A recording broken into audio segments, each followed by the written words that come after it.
On va rebondir ce matin grâce à vous et à Anissé Mbida. Bonjour. Bonjour Thomas, bonjour à tous. Puisque le Made in France, c'est l'histoire du rebond d'un des plus gros producteurs de fruits français. Oui, il s'agit de Saint-Mamet, très connu pour ses fruits au sirop. C'est un des rares industriels à posséder encore ses propres vergers, donc à faire vivre des centaines d'arboriculteurs, notamment tout autour de son usine de Vauvert. Alors Vauvert, c'est pas loin de Nîmes, c'est dans le Gard, le 30.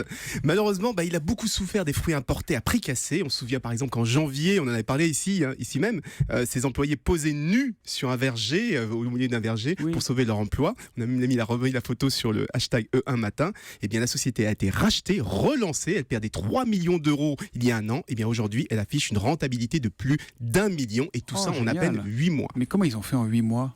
On en parle souvent ici, l'innovation. Fini les compotes en pot, en verre ou en pot individuel. Maintenant, ils font des briques de compote comme les jus de fruits et même des petites bouteilles à boire, de compote à boire comme du Yop. Et ils ont lancé comme ça une quarantaine de nouveautés depuis le début de l'année. Ils sont aussi passés au bio, ils ont commencé à exporter en Chine.